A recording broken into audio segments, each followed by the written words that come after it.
On tonight's Fit to Eat, we're preparing grilled stuffed shrimp with a vegetable medley. We explore the practice of high tunnel farming in Mississippi. We discover how plain yogurt can be used to replace high-calorie dips and condiments. And we welcome Malcolm White from the Mississippi Development Authority.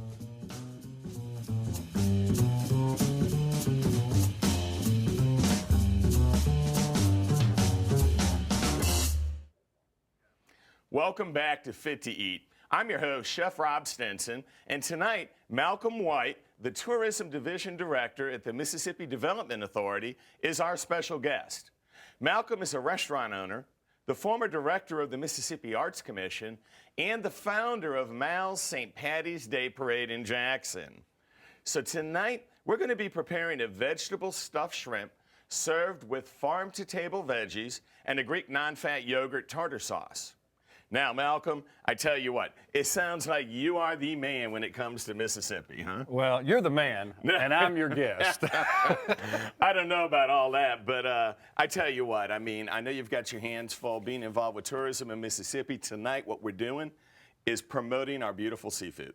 Fabulous. You know, and I mean, we have got, I believe, the best seafood in the world right here in Mississippi. Absolutely. We've got it all, and it's all safe, and you know, we've really want to promote our seafood as part of our culture, our heritage, our foodways, our culinary, very important piece of tourism in Mississippi. Absolutely. Well, what we're going to do tonight, and you can come on over here if you don't mind, and sure, I'll see, I'm not going to put you to work, I'll make it easy. I like working. All I do, and it's really simple, beautiful, wild American fresh caught, skewer them through the head and tail, so that they stay on a skewer really nicely. Right. And we're going to do 5 on each skewer. So that way it's really a 5-ounce portion. Gotcha. One of the main things that we try to focus on is portion size. Sure. You know, and trying to get people to eat healthier in Mississippi, and you know, I mean, it's not what we're known for, huh? No, but we're working on it. Well, that's what this is all about. So listen, now that we got those skewered, we got some beautiful extras, I make a little seasoning mix from scratch. Mm-hmm. It's a little garlic powder, a little onion powder, little black pepper, and a little white pepper. So it stays the same color, kind of a light white sauce. All right. Just mix it together, and then all I'm going to do, take these shrimp and literally just lightly dust them. Okay. Keeping it light on each side. And this is no salt. If you notice, no garlic powder has none. So no oil or butter yet. No, not at all. Going straight We're going on to the take fish. about a half a teaspoon of oil Okay. for the shrimp. So it's actually very light. Do a little cleanup here. And then we just literally throw those right in the pan. And that pan's good and hot. Yes, it won't take them long. Now, while it's in there, I'm just going to do the same thing on the other side. There you go. Little dusting. And that's pretty much it. You know, the beauty of shrimp, and you know, Don't cook them too long. That's right. They don't cook long, and it doesn't take much to do them. Right. So at this point, we'll take them, move them around in that pan a little bit, make sure they're all touching. How many of these things you think you've shelled in your life? Oh, my God. Thousands.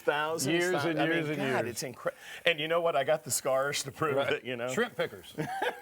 There's no doubt. You know, there's no doubt. And look at that. Wow, I mean, beautiful. it does not take long to cook.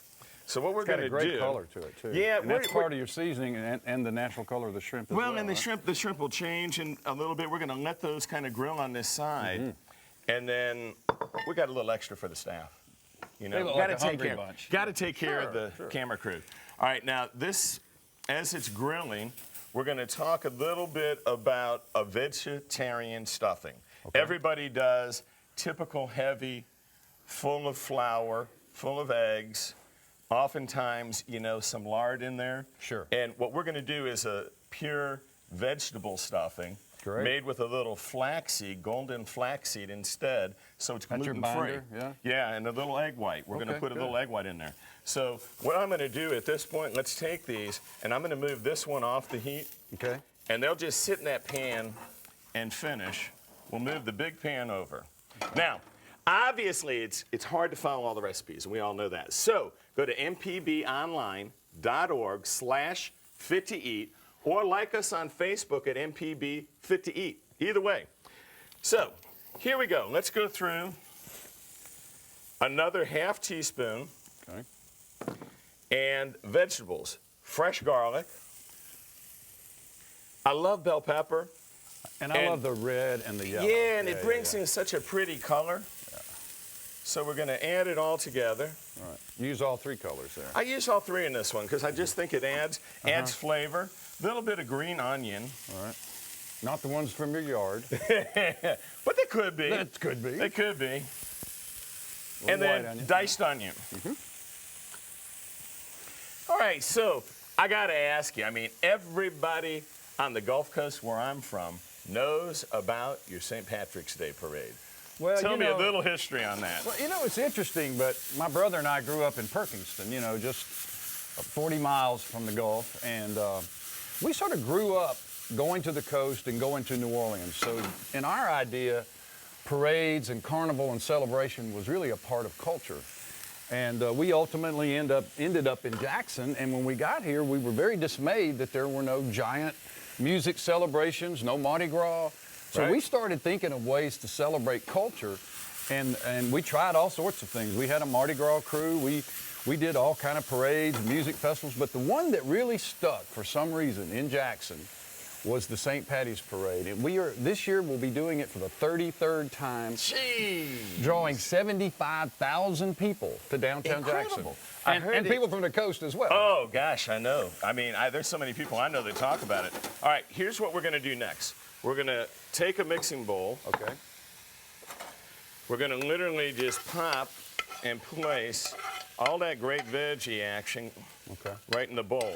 I want to get it out that hot pan because we're going to add an egg white to kind of hold this together. And you don't cook the veggies too long. No, I like to keep them a little crunchy because then we're going to take this and put it back on the heat and kind of grill it like you would a little crab cake. I'm with you. But doesn't really have that. So now let's add in our this is golden ground flaxseed. And the most important part about that is it's gluten-free. Wow. So all those people out there who have a gluten intolerance, I stir about half in. So this would replace the flour in a traditional stuffing. And it still has breadcrumbs or whatever people might use. Exactly. Right. And it's got a nice little crunch to it. So it's almost like using seasoned Italian breadcrumbs. Right. That's kind of what my substitute is. So. All right, maybe I'll try this now. This is a great way to try it. Now, different. Egg white, we're not going to use the yolk just to keep it even healthier. Right. All right, so fresh egg yolk. You feed the yolks to the crew? Yeah, I got a hunch somebody will be eating that. But as we mix this together, we can see it's coming together really nicely as a cake. So one egg will primarily do your binding for you? Exactly. Okay. Yep, exactly.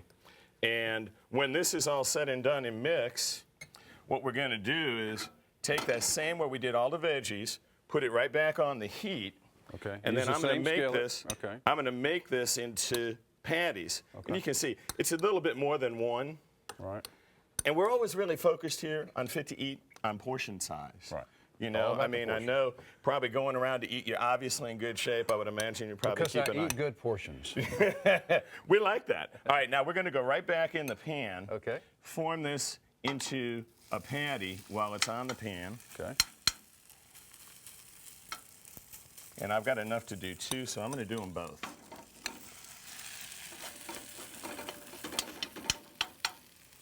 Kind of very attractive. Shape it. Good looking. Doesn't that look great? Yeah. Really looks good. As you said, it looks a lot like a crab cake. Well, and it's going to taste quite a bit like it. It just doesn't have the seafood in it. So this is a nice lighter kind of variety that they can use. And no seafood bases or any of that doesn't sort of stuff. Doesn't need it. Doesn't need it. You know, and think about that. Freshness. And the salt, you know, virtually no salt. You haven't seen us put any salt in any of the food. And it's still going to have so much flavor. Sure. You know, that's such a big focus in a lot of people's diet, you know, is trying to get away from eating all the salt. Absolutely. You know, so anyhow, let's kind of let this go a little bit here. Okay. And let's ask you this, okay? I understand you get down to the coast, you have a lot of fun traveling, and I know you're involved with the tourism in Mississippi. Absolutely. What's the most important direction the state needs to go right now? Well, I believe that our cultural heritage piece, the music, the literature, the architecture, the food, the story of the Civil War and civil rights, the arts, what I call sacred spaces. I believe a lot of that stuff has been overlooked. Now, we're really getting organized around the Blues Trail and the Country Music Trail and the Freedom Trails, and we now have a culinary trail. So I think we're going in the right direction there, telling the Mississippi story. It's fantastic. But I also think that our great outdoors have been underutilized. We've got hunting and fishing down, but I think we've overlooked biking, hiking, birding, paddling, the sound. Okay. The Pascagoula River, for example, your part of the country. Tell you what, let's do a quick one, and I'm going to come back and grab that thought Okay, from great, you. great. I want to tell you that All one. right, we're going to be using yogurt to make our tartar sauce healthier today, and plain yogurt can be used to also replace other high-calorie dips, dressings, and condiments. Nutritionist Rebecca Turner is going to explain for you.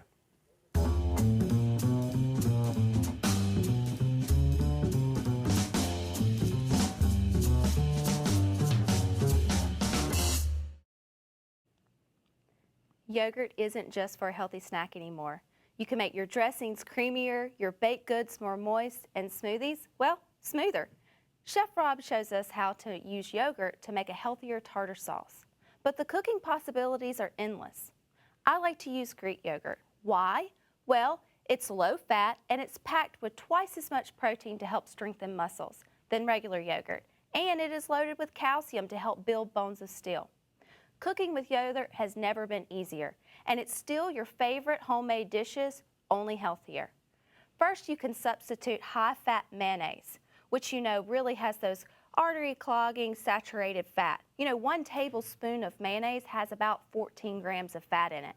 So you're going to do equal parts, a cup of Greek yogurt to a cup of low-fat mayonnaise. In your dressings or your dips, you can lighten up all these recipes without really sacrificing any of the taste.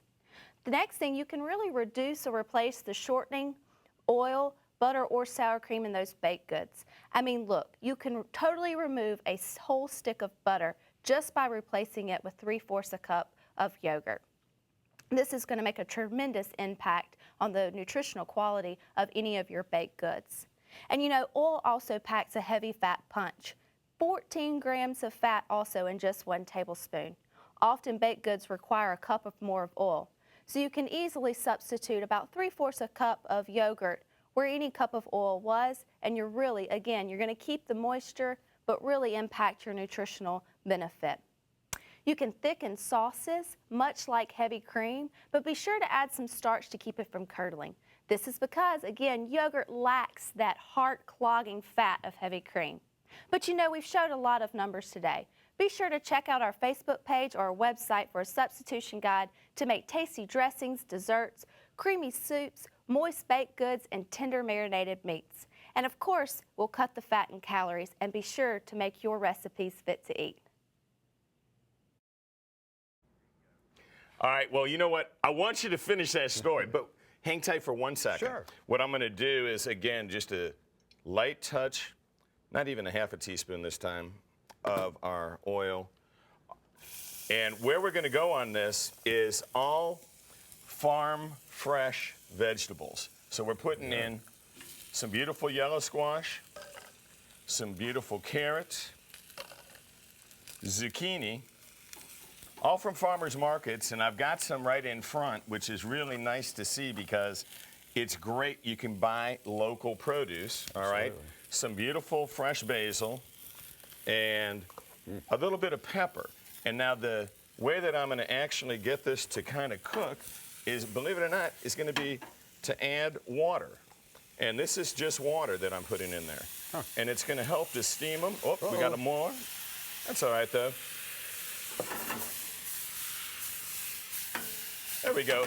Well, all right, now you have us in suspense, so we got to finish the story. Well, I was just talking about the Pascagoula River, and it's interesting because it's the last free-flowing, unimpeded river system in the continental United States. Really? And every bit of it, all 7 tributaries are in the state of Mississippi, and they end in the Gulf of Mexico in the Sound. And of course, that's the old singing river, we call it. But it's a magnificent resource, both for recreation, for sporting, and for, in some instances, you know, for some of the things that we eat, you know, for the fishes that we eat. And it's brackish on the lower end and fresh on the upper end. So you can catch bass up here and redfish down here. Sounds like my cup of tea, you know? I mean, that's fantastic.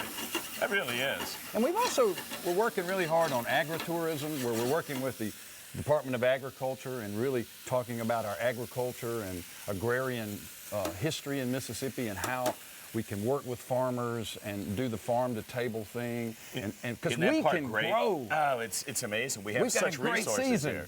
I mean, we really and we do. have a culture and a history of agriculture and farming and growing. And if we ever connect the culinary to the foodways and the agriculture piece, we're off to the races.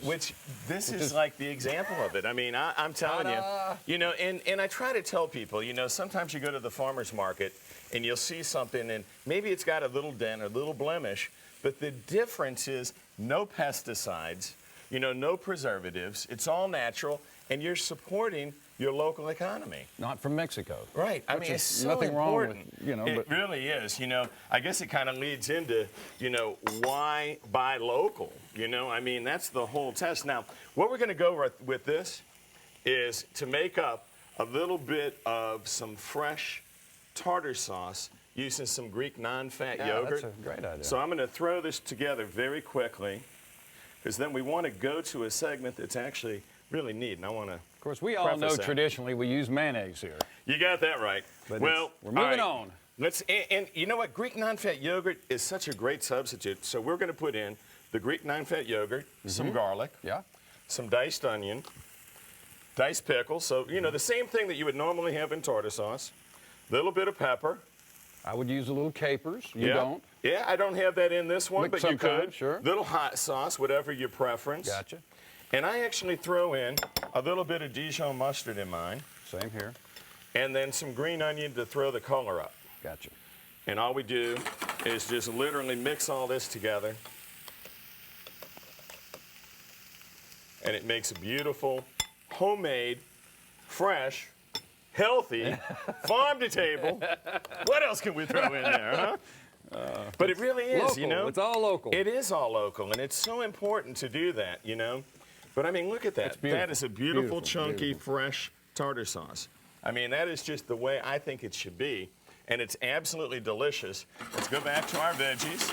And I saw you helping me over there. I appreciate that. No, can't help Let's myself. add a little bit. I'm going to throw that last little bit of water. Okay.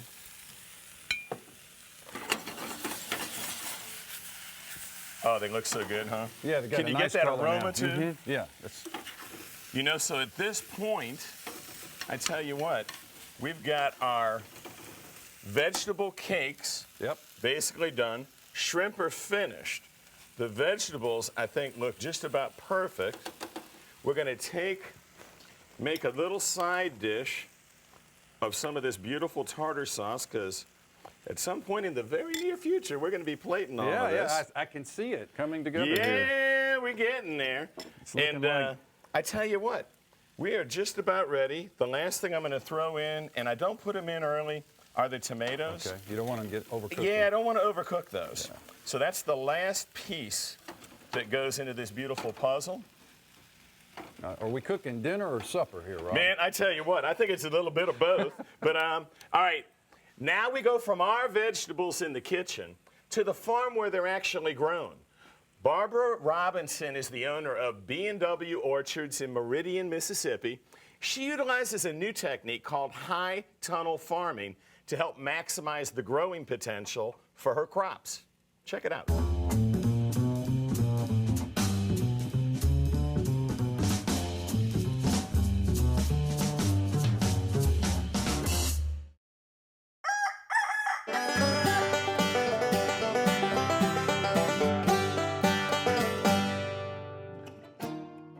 High tunnel farming is a structure that does not use heat or air.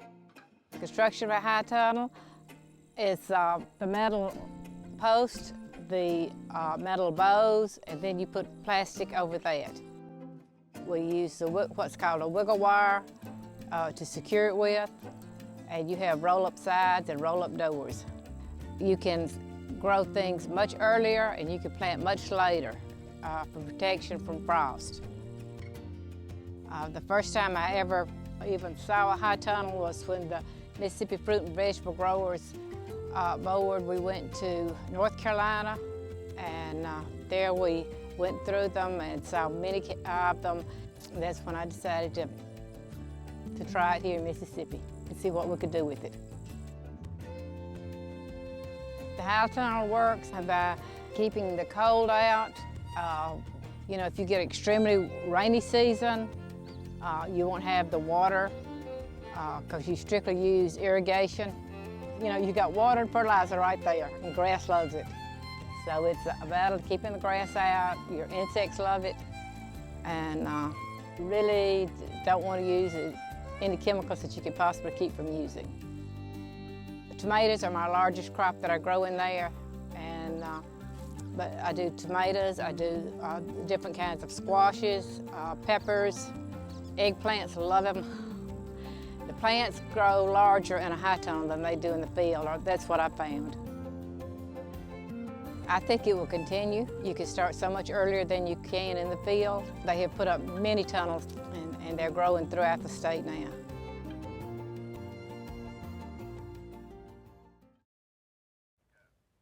All right, I told you we're going to have the fun part now. Yeah. Now is when we get to plate all this great food. So let's start off with some of these beautiful vegetables, and look at how nice and fresh they are. I like to layer the tomatoes. Like I said, look how quickly those that cooked. didn't take long. Not at all. And then put some of these beautiful vegetables Mississippi on grown, this side. Everything all local, all fresh, and not overcooked. Right. You know, I think that's one of the biggest things that we try to show people is, and it's easy and fast. Sure. Nobody's got time. All right, now we're going to take... No fat back. No lard. That's right. That's right. We're going to take some of these beautiful shrimp. Let's pop these right here in the center. Right. And then I take this vegetable cake and put it over kind of half. And that's actually the stuffed shrimp. It's stuffy. I like it because it's crispy on both sides. And then let's just set that tartar sauce on the side. So you've got this beautiful, fresh, cooked meal. Now, I've got to ask you, if there was one message that you'd like to leave with everybody watching as probably the most important one for the state, what would it be? Well, that Mississippi is a good place, and that, you know, we've got some work to do, and we want to invite people to come to Mississippi. Our toughest job at tourism is getting people here for the first time. If they ever come, they like what they see. And they love it. And this year, 2014, the governor, Phil Bryant, has proclaimed Mississippi's Year of the Creative Economy. And we're going to throw a big party called Mississippi Homecoming. And we're going to invite all successful creative types to come home and celebrate with us. We're going to ask our people, the creative types and the creative culture and the creative industries in Mississippi, to celebrate Mississippi's story and the creative economy. That's great. It's going to be wonderful. I mean, I think that's the kind of message that Mississippi has been longing for a long time, you know, because the resources are so strong. Right. The people are so accommodating, friendly, you know, and I mean, that's what tourism is all about. Right, and we like having, you know, kind of a secret, but we don't want it to be a complete secret. We want people to come and visit, have a good experience, go home, tell their family and friends about the Mississippi that they experienced. Absolutely. All right, well, let's go to the nutritional value of this meal. Calories, 335. Carbohydrates, 22. Protein, 39. And saturated fats, only 2. I would like to thank our guest, Malcolm White, for joining us tonight. And if you're interested in any of the recipes you saw on tonight's show, visit our webpage at mpbonline.org/fit-to-eat or join our Facebook page, MPB Fit to Eat. So until next time, I'm Chef Rob Stinson, and eat well. All right. And thanks so much.